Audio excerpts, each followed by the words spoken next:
Welcome to Clearing the Attic. Today, I'd like to share a conversation about the seeker. What is the seeker? We've spent the last few weeks exploring the attic with topics on the box, the lock, the mask, the trigger. Each one invited us and to notice something that we've been carrying. Now, if you remember, what is the box? The box is simply a metaphor that we're using with these clearing the attic conversations about a place where we store memories.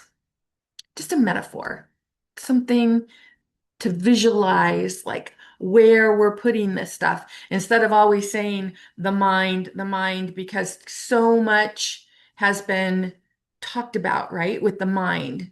The mind is a good thing, the mind is a bad thing, the mind is something we need to empty, the mind is something we don't want to deal with. And when we go off in that conversation, it can get really convoluted. So, for the sake of these conversations, let's use the metaphor of the box and the attic, right? Because the attic is where we store the boxes. And much like the attic in a house, top of the house, where is the mind? Usually we think of it as the top. So here we are talking about the attic, talking about boxes. And today we're talking about the seeker. Have you ever noticed that no matter how much inner work you do, there always seems to be another step, another book, another workshop, another seminar, another meditation, another healing process, another version of yourself that you need to become? I know that journey really well. For years, I believed if I learned just a little more about myself, if I could just figure out like what belief is causing me to act this way or do this thing, then maybe I could get rid of that stinking belief and my problems would be solved. I kind of felt like if I healed a little more, understood a little more, that eventually I'd arrive. I don't know that I ever asked the question, arrive at what? But now I would say peace, peace from the mind, because that's a glorious place to be. But then something occurred to me. What if the one doing all the seeking never questions why it's seeking in the first place?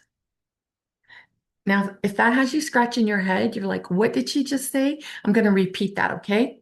What if the one doing all the seeking never questions why it's seeking in the first place?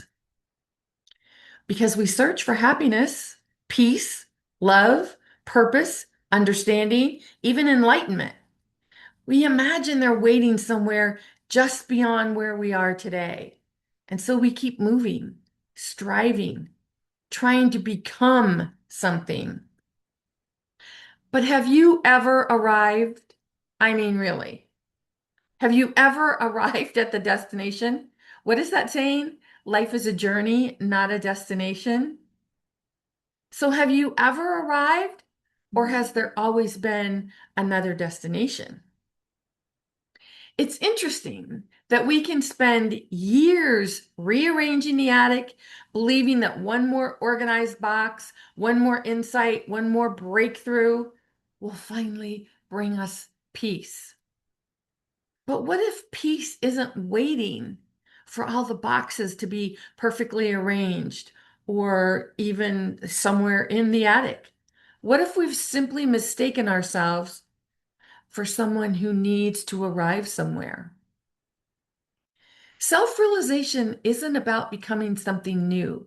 It's the recognition that what you are has never been separate fr- from infinite, attributeless awareness. This week's attic invitation is to simply notice every time you catch yourself thinking, when I finally, once I become, after I fix, pause for just a moment. Don't judge the thought. Don't try to stop it. Simply notice it. Then quietly ask yourself, what is already here before this story begins? Until next time, remember, the attic is simply inviting you to notice what you've mistaken yourself to be. You are all you need to be. So, all that stuff that you keep shoving into those boxes in the attic, everything that you keep thinking, if I figure this out, things will be better, life will be better. Take a deep breath. Because the more you're working on the boxes, the more you're opening the boxes, the more you're examining them, the more you're trying to figure things out. You just keep filling your cup with more stuff to do. Eventually, you come to the conclusion that, oh, you know what? When my cup is so full, no more can go in. So, how am I possibly making room for the things I say I'm looking for if I keep my cup so full that nothing else will go in? Take a deep breath. I love this. I love just being free. If you want any kind of support with this, visit me at masteringyourbeliefs.com. In the meantime, this is Nancy Muller, the one and only Life Sensei, saying, ciao for now.